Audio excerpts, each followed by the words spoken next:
अगर alternating series test आपको converge करा रहा है, सीरीज कंडीशनली कन्वर्ज करेगी, लेकिन अगर एएसटी भी डाइवर्ज करता है तो फिर वो सीरीज डाइवर्ज करेगी।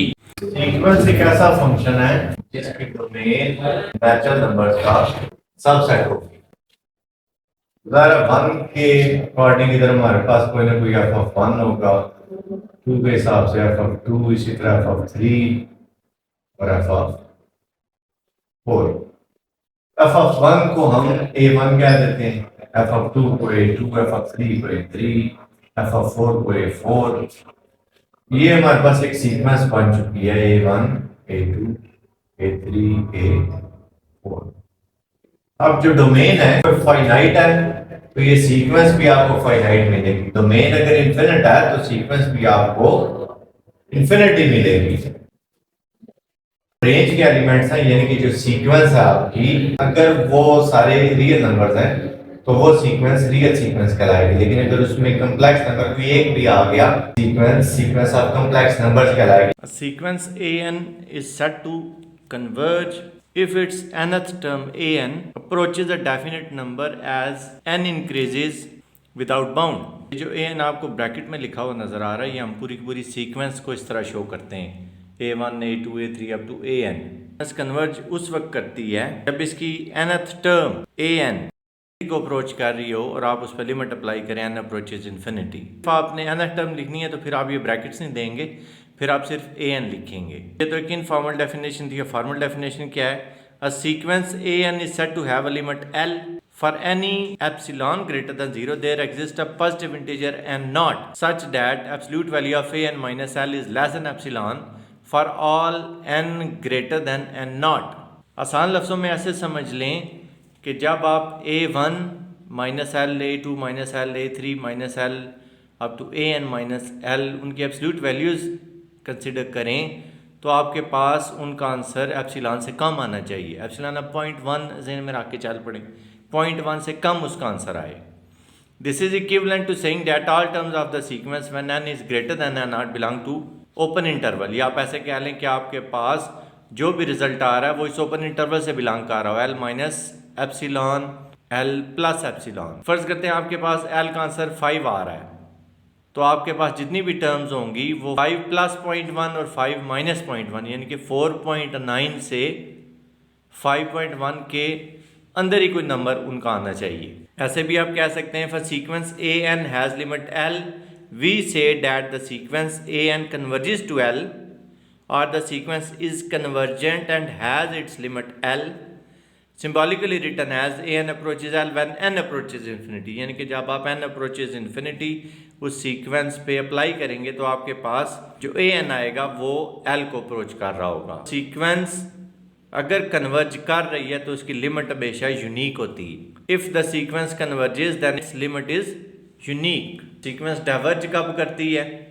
अगर कन्वर्ज नहीं कर रही तो डाइवर्ज करेगी। डाइवर्ज का मतलब क्या है कि जब आप n अप्रोचेज इन्फिनिटी उस पर लिमिट अप्लाई करेंगे तो आपके पास जो आंसर आएगा वो इन्फिनिटी आएगा, या एक आंसर नहीं आएगा। मसलन फर्ज करते हैं प्लस माइनस 1 आ गया तो वो सीक्वेंस कन्वर्ज नहीं करेगी। कन्वर्ज के लिए ज़रूरी है कि आपके पास एक डेफिनेट नंबर आ रहा हो। Sequence that doesn't have a definite number as its limit is said to diverge और a divergent sequence. an, bn, cn तीन सीक्वेंसेज हैं, an less than equal to bn, bn less than equal to cn।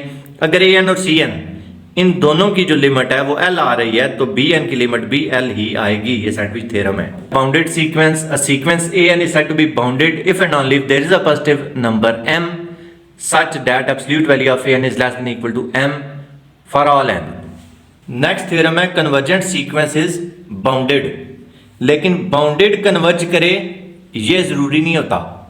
हाँ, लेकिन अगर bounded monotonic भी है तो फिर वो कन्वर्ज करती है। यानी कि convergent sequence is bounded but a bounded need not to be convergent, but if the bounded is also monotonic then it will also converge. Monotonic कौन सी होती है? Non increasing, non decreasing, strictly increasing, strictly decreasing. लेकिन अगर unbounded sequence है तो वो diverge करेगी करेगी। अनबाउंडेड हर हाल में डाइवर्ज करेगी और बाउंडेड हर हाल में कन्वर्ज करे जरूरी नहीं है। लेकिन अगर बाउंडेड मोनोटॉनिक है तो ठीक है, वो कन्वर्ज करेगी।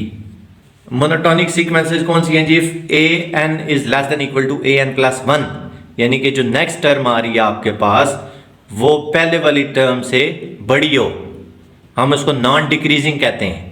क्योंकि नॉन डिक्रीजिंग इसको इंक्रीजिंग भी तो कह सकते थे, लेकिन हम इसको इंक्रीजिंग नहीं कह रहे बल्कि नॉन डिक्रीजिंग कह रहे हैं, क्योंकि इसमें इक्वालिटी भी है। यानी कि अगर फर्ज करते हैं आपके पास एक सीक्वेंस है 5 6 7 7 दूसरी दफ़ा फिर आ गया है उसके बाद 8, तो उसको हम नॉन डिक्रीजिंग कहेंगे।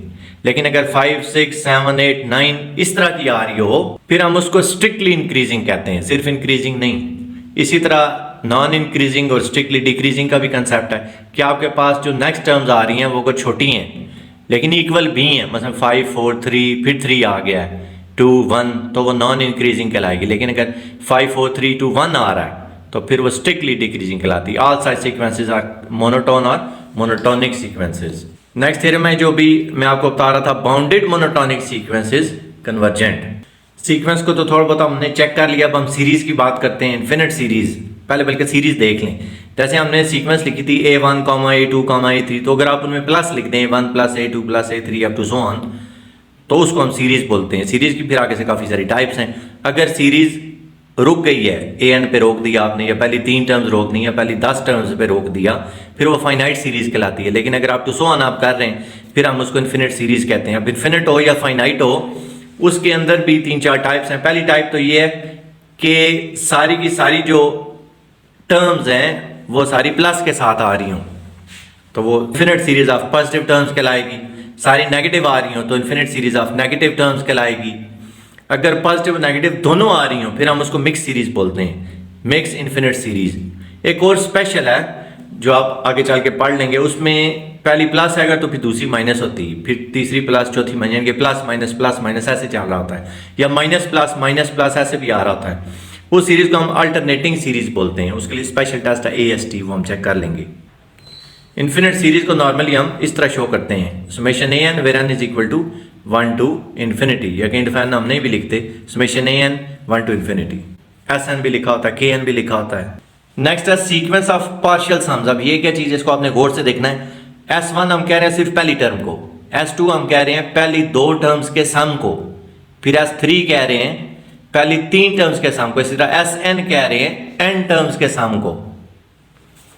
अब ये वर्ड क्या था, sequence of partial sums. Series नहीं लिखा हुआ, सीक्वेंस, यानी कि आपने इसको लिखना है S1, S2, S3 up to SN, sequence of partial sums, यानी कि पहली टर्म का सम, फिर पहली 2 का, फिर पहली 3 का, पहली 4 का, उसको अगर हम सीक्वेंस बना दें उसको हम बोलते हैं सीक्वेंस ऑफ पार्शियल सम्स। और SN जो है वो nth पार्शियल सम कहलाता है। इस तरह AN nth टर्म थी तो इसी तरह SN जो है उसको हम कहते हैं nth पार्शियल सम। लेकिन अगर उसी को आपने ब्रैकेट्स में लिख दिया तो फिर वो पूरी सीक्वेंस बन गई।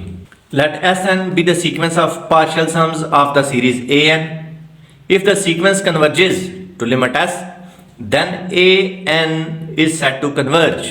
अगर ये sequence of partial sum converge कर रही है तो फिर हम कहते हैं कि जो AN हमारे पास है, जो एक्चुअल सीरीज है, वो भी कन्वर्ज कर रही है।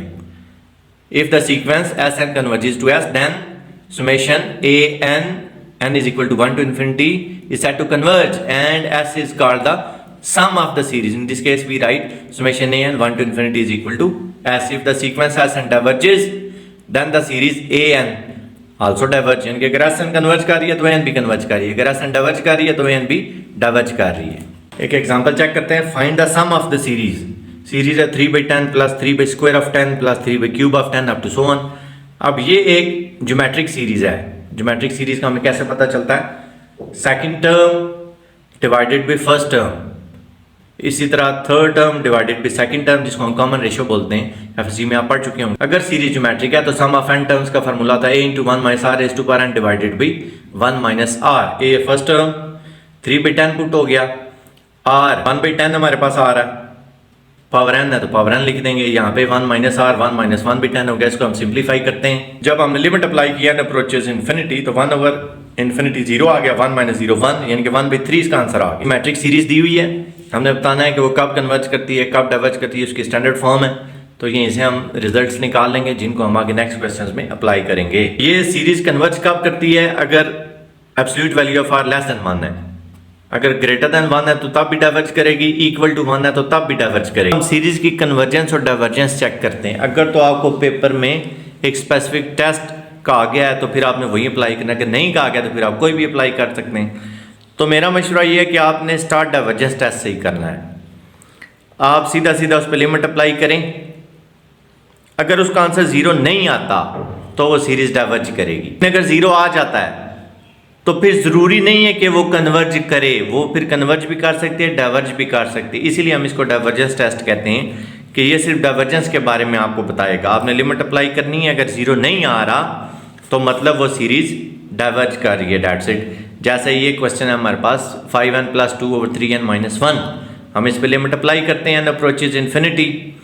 इस पे लॉपिता रूल अप्लाई हो गया। लॉपिता रूल क्या होता है कि अगर आपके पास न्यूमरेटर डिनोमिनेटर दोनों में इन्फिनिटी बन रहा है लिमिट पुट करने से, तो आपने लिमिट पुट नहीं करनी बल्कि उनको डिफरेंशिएट कर देना है। 5n + 2 को आप डिफरेंशिएट करें आपके पास 5 आ जाएगा, 3n - 1 को आप डिफरेंशिएट करें आपके पास 3 आ जाएगा, 5/3 आपके पास आ गया। अब आप इस पे लिमिट अप्लाई करें। जब लिमिट अप्लाई करेंगे तो अब इसमें n तो है नहीं, आपके पास 5/3 आ जाएगा, यानी कि इसका आंसर 0 नहीं आया। तो क्योंकि 0 नहीं आया तो इसका मतलब है कि ये जो सीरीज है ये डाइवर्ज कर रही है। अगर 0 आ जाता तो ये टेस्ट फेल हो जाता। Basic comparison test. Basic comparison test क्या है? दो हमारे पास सीरीज है, एक को an का नाम दे रहे हैं, एक को bn का नाम दे रहे हैं। an is less then bn, तो अगर bn कन्वर्ज कर रही है तो an भी कन्वर्ज करेगी। इसी तरह अगर an आप कह लेते हैं ग्रेटर देन bn है और bn डाइवर्ज कर रही है तो an भी डाइवर्ज करेगी। आप इसको ऐसे ध्यान में रखें कि अगर बड़ी कन्वर्ज कर रही है तो छोटी भी कन्वर्ज करेगी, छोटी डाइवर्ज कर गई तो बड़ी भी डाइवर्ज करेगी। ये हमें सीरीज दी है 1/1 + n², हमने बताना है कन्वर्ज कर रही है या डाइवर्ज कर रही। तो हम इस सीरीज को देख के एक और सीरीज अपने पास लेट करेंगे, जैसे इसमें हम लेट कर रहे हैं 1/n²। क्वेश्चन में सीरीज गिवन थी, इसको मैं an कह रहा हूँ और जो खुद मैंने लेट की थी उसको मैं bn कह रहा हूँ, 1/n²। अब 1/n² जो है वो 1/1 + n² से ग्रेटर है, क्योंकि यहाँ पे 1 आपके पास एक्स्ट्रा आया हुआ, आप ऐसे समझ लें bn is greater then an। जब bn ग्रेटर देन an है तो अब आपने सिर्फ ये देखना है bn कन्वर्ज कर रही है या नहीं। अगर bn कन्वर्ज कर रही है तो an भी करेगी, लेकिन अगर bn डाइवर्ज की तो टेस्ट फेल हो जाएगा ये। अब हमें ये कैसे पता चलेगा? ये आगे चल के हम एक टेस्ट पढ़ेंगे 1/n⁻p वाला टेस्ट, p टेस्ट भी उसको बोलते हैं। वो हमें बता देता है कि इस तरह की सीरीज कन्वर्ज करती है या डाइवर्ज करती है। बहरहाल यहाँ पे p की जगह क्योंकि 2 आया हुआ है तो ये सीरीज कन्वर्ज करेगी। जब p टेस्ट देखेंगे तो आपको और क्लियर हो जाएगा। तो क्योंकि 1/n² कन्वर्ज कर रही है तो 1/1 + n² भी कन्वर्ज करेगी बेसिक कंपैरिजन टेस्ट की वजह से। Next limit comparison test. an और bn दो हमारे पास सीरीज है पॉजिटिव टर्म्स की, तो an/bn आप करके उस पर अगर लिमिट अप्लाई करें, आपका आंसर अगर 0 नहीं आ रहा तो both the series behave alike, यानी कि जिस तरह की bn होगी उसी तरह की an भी होगी। अगर bn कन्वर्ज कर रही है तो an भी कन्वर्ज करेगी, bn डाइवर्ज कर रही है तो an भी डाइवर्ज करेगी।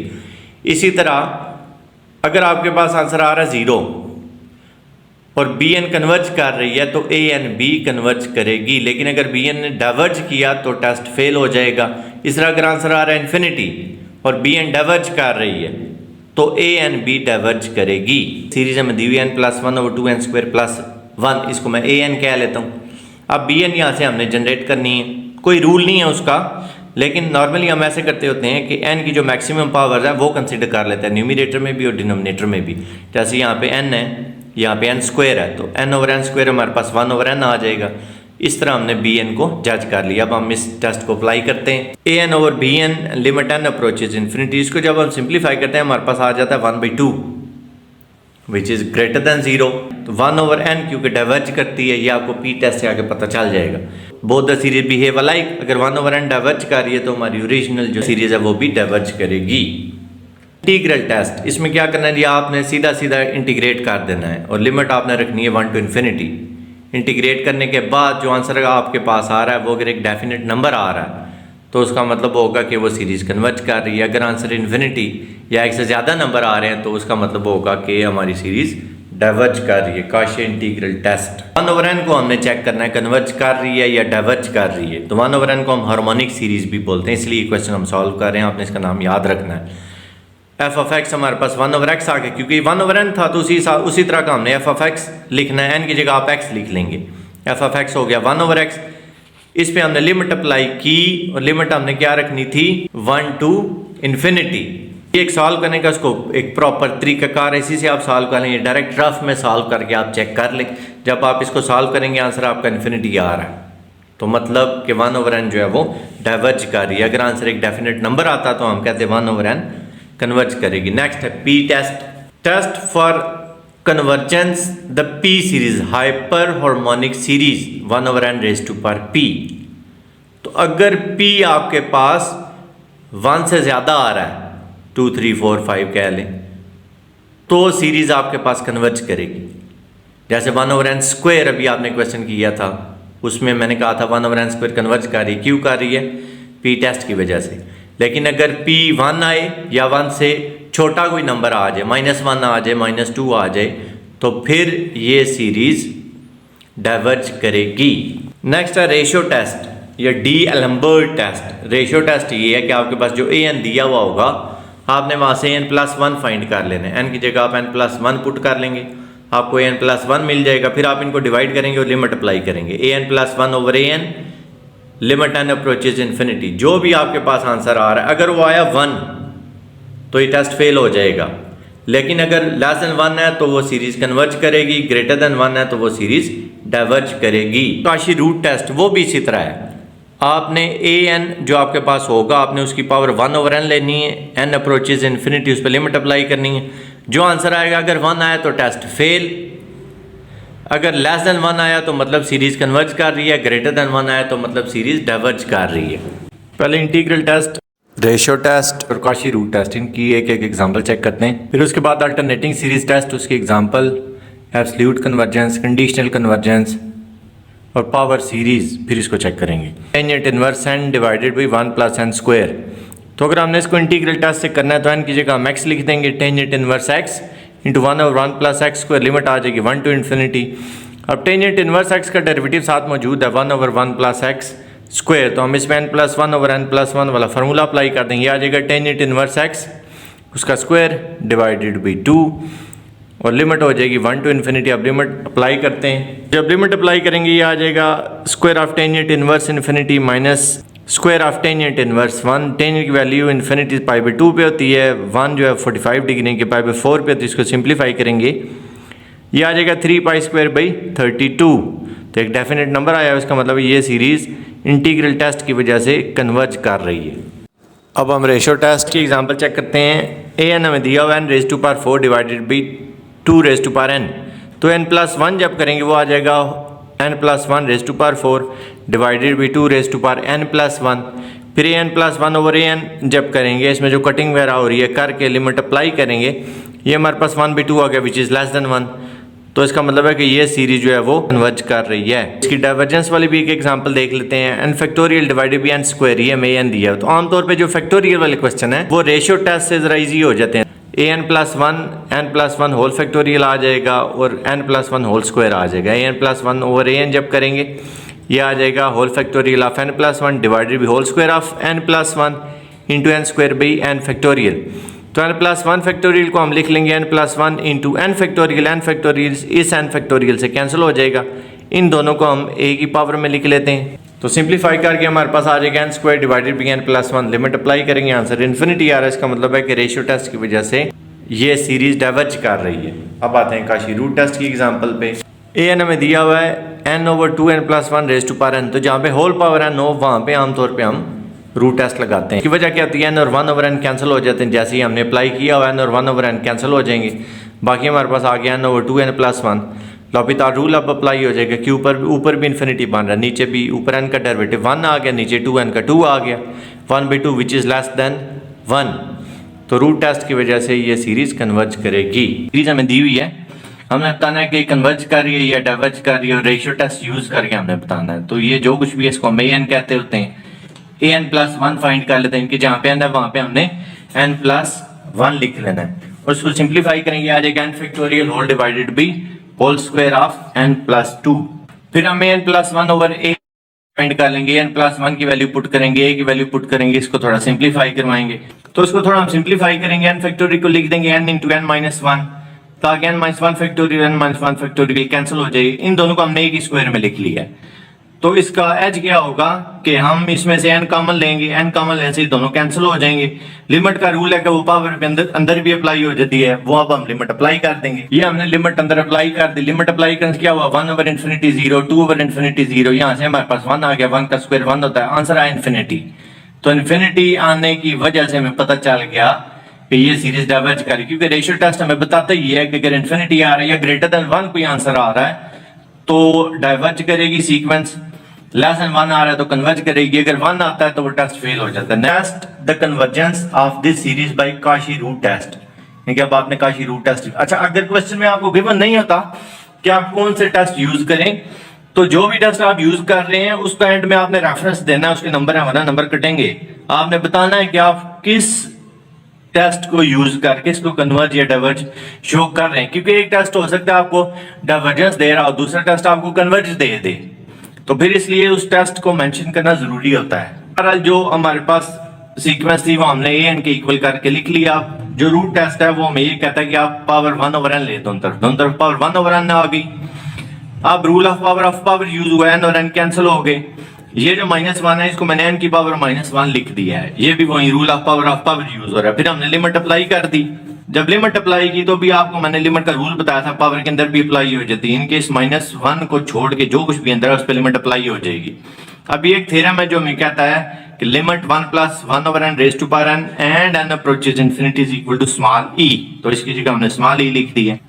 e की वैल्यू होती है 2.718281, तो ये जो e की पावर -1 है ये 1/e है, ये आपका लेस देन 1 आ रहा है। तो रेशियो टेस्ट हो या रूट टेस्ट हो, दोनों यही कहते हैं कि अगर लेस देन 1 आ रहा है तो कन्वर्ज है, ग्रेटर देन 1 आ रहा है तो डाइवर्ज है, और 1 पे ये टेस्ट फेल हो जाते हैं। अब हम आते हैं अल्टरनेटिंग सीरीज टेस्ट पे। जैसे कि पहले मैं आपको बता चुका हूँ कि अल्टरनेटिंग सीरीज हम उस सीरीज को कहते हैं जिसमें प्लस माइनस इस तरह की टर्म्स आ रही हूँ, या माइनस प्लस। अल्टरनेटिंग सीरीज को कन्वर्ज चेक करने के लिए हमें दो कंडीशंस अप्लाई करनी पड़ती हैं, दो कंडीशंस चेक करनी पड़ती हैं। पहली ये है कि अल्टरनेटिंग सीरीज आपके पास नॉन इंक्रीजिंग होनी चाहिए। जब मोनोटोनिक की बात हो रही थी उसमें मैंने आपको बताया था नॉन इंक्रीजिंग सीक्वेंस कौन सी होती है। बस उसको चेक करने का एक तरीका ये भी है कि आप n+1/an करें। अगर वो लेस देन 1 आ रही है तो वो सीरीज नॉन इंक्रीजिंग होगी। दूसरी ये है कि आप लिमिट अप्लाई करें और आपके पास 0 आ जाए, या अगर आपको उसको चेक करने में मसला बन रहा है तो आप उसको डिफ्रेंशिएट कर रहे हैं और वो नेगेटिव नंबर आए, तो तब भी इसका मतलब होगा कि आप उस पर लिमिट अप्लाई करें तो रिजल्ट 0 आता है। ये मैं एक अल्टरनेटिंग सीरीज दी हुई है 1, -1/2, +1/3, -1/4 up to so on. an यहाँ से हमें ये नज़र आ रहा होगा 1/n। जब आप यहाँ पे n की जगह n+1 पुट करेंगे तो आपके पास an+1 आ जाएगा। an+1 आपके पास आ जाएगा 1/n+1, तो 1/n+1 तो स्मॉलर है 1/n से, यानी कि ये आपकी पहली कंडीशन सेटिस्फाई हो गई है कि an+1 is less then an। अब दूसरा क्या है, आपने लिमिट पुट करनी है तो सीधा नजर आ रहा है ना, 1/∞ करेंगे तो 0 आ जाएगा। दोनों कंडीशन सेटिस्फाई हो गई, इसका मतलब है ये अल्टरनेटिंग सीरीज कन्वर्ज करेगी। मोस्ट इंपॉर्टेंट टॉपिक है absolute and conditional convergence.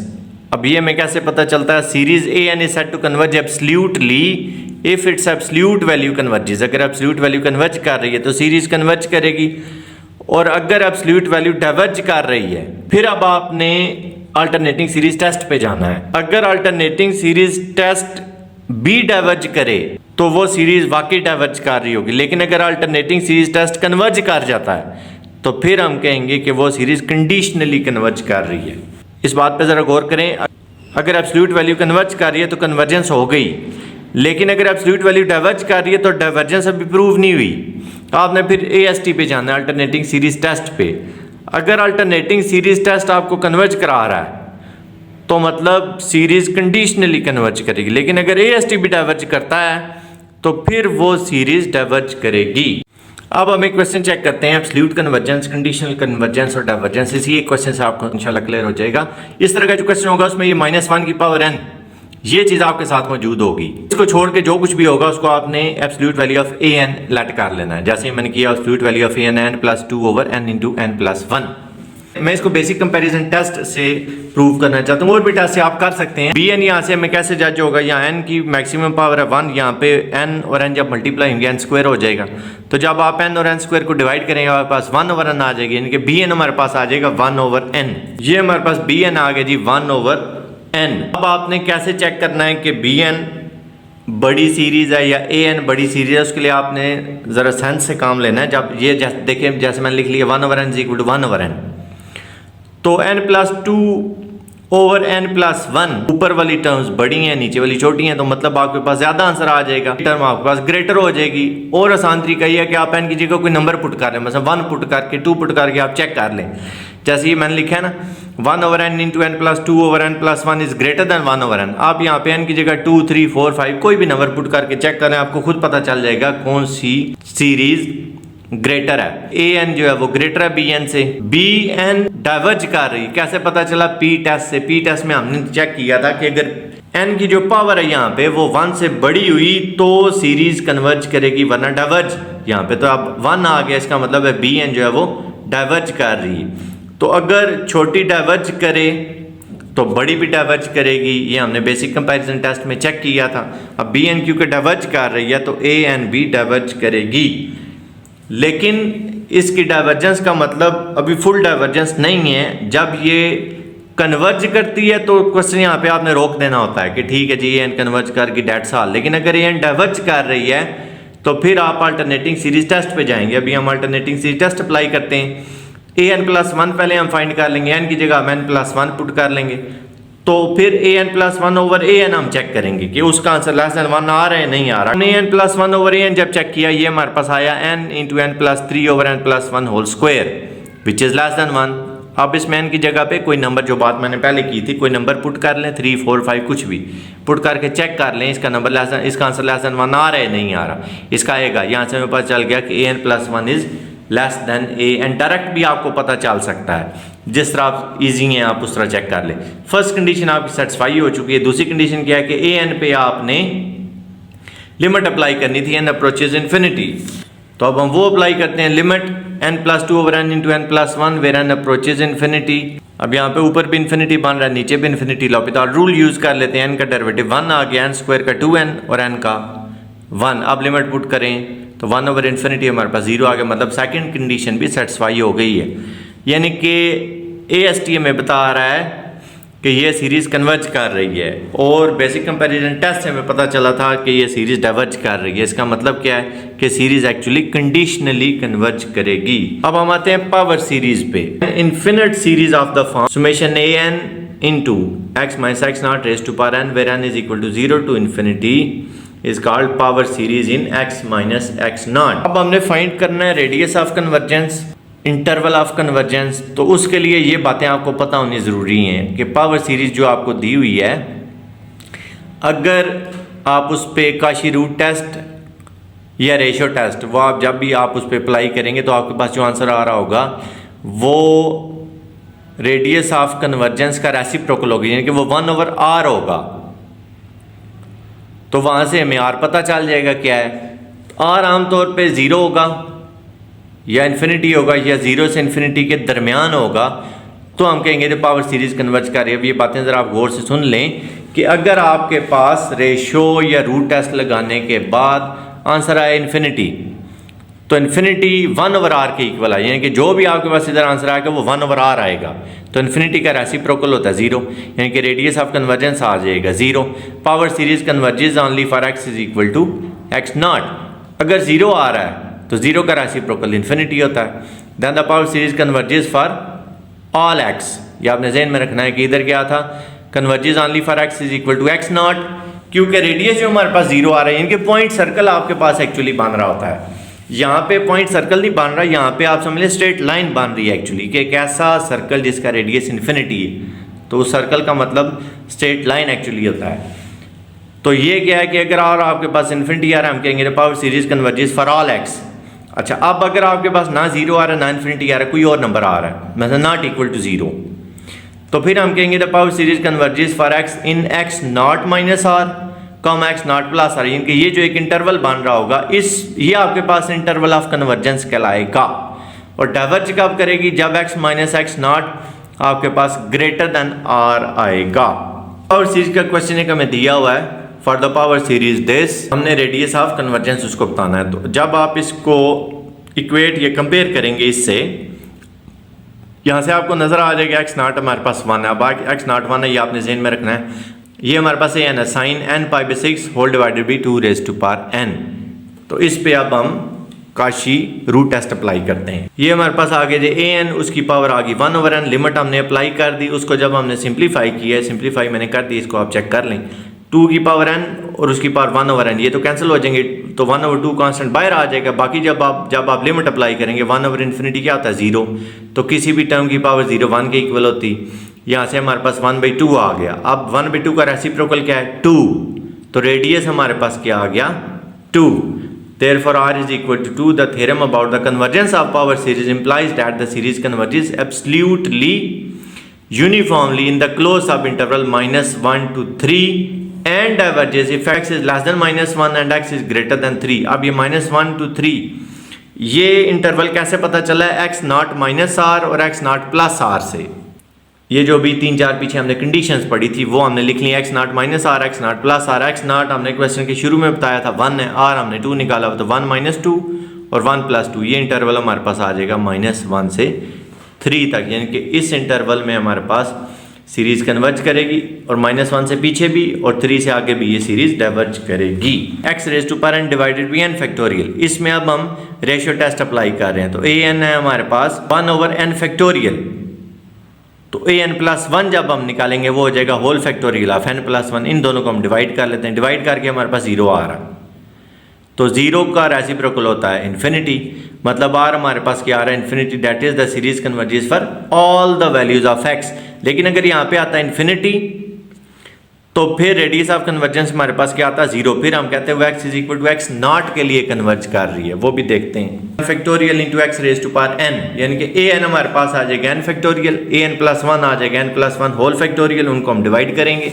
an+1/an check किया, उस पर लिमिट अप्लाई की, ये क्या आ गया इन्फिनिटी, तो रेडियस ऑफ कन्वर्जेंस क्या है 0, मतलब the series converges only if x is equal to 0। Radius of convergence of the power series given है, इसको हम an लिख लेंगे, तो जहाँ जाए ना वहाँ n+1 लिख देंगे, तो an+1 आ जाएगा। रेशियो टेस्ट यूज करके इसको सिंप्लीफाई करेंगे। an+1/an हमारे पास आ रहा है an+1 आ गया। an की वैल्यू इधर डिनोमिनेटर में पुट हुई, तो जब उसको न्यूमरेटर में लाएंगे तो रेसिप्रोकल्स हो जाएंगे। अब यहाँ से हमें नजर आ रहा होगा जो कैंसिलेशन हो रही है वो कर देंगे। पहले इनको सेपरेट कर लेते हैं, n+1 की पावर n सेपरेट हो जाएगी और n+1 की पावर 1 भी सेपरेट हो जाएगा। इसी तरह n+1 फैक्टोरियल को लिख लेंगे n+1 into n factorial, x+2 की पावर n भी सेपरेट हो जाएगी और x+2 की पावर 1 भी सेपरेट हो जाएगी। जो जिसमें कैंसिलेशन हो सकती है वो करते हैं। एब्सोल्यूट वैल्यू ऑफ n+1/n, ये जो कैंसिल हो रहे थे वो हमने कर दिए हैं। कैंसिल करने के बाद हमारे पास आ गया n+1/n raise to power n into x+2 apply कर दी। तो x+2 जो है उस पर लिमिट अप्लाई करने के बाद वो तो लिमिट से बाहर आ गया। बाकी हमारे पास ला गया limit n approaches infinity n+1/n, तो उसको मैंने डिवाइड करवा के ये आपने एफएससी में थ्योरम पढ़ा हुआ, limit 1+1/n raise to power n approaches infinity is equal to e, और अगर n अप्रोचेज 0 है फिर हम ऐसे लिखते हैं limit 1+n raise to power 1/n approaches 0 is equal to e। इसकी जगह पे हमारे पास e आ गया, तो नेट रिजल्ट हमारे पास क्या आ रहा है absolute value of x+2 into e। अगर ये लेस देन 1 है तो ये पावर सीरीज है, ये एब्सोल्यूटली कन्वर्ज करेगी। रेशियो टेस्ट हमें यही बताता है। By the ratio test for absolute convergence series converges absolutely if limit an+1/an approaches infinity is less than 1, यानी कि x+2 into e is less than 1 या absolute value of x+2 is less than 1। तो यहाँ पे series जो है वो absolutely converge कर रही है, तो वहाँ से हमें पता चल जाता है रेडियस ऑफ कन्वर्जेंस जो है वो 1/e है।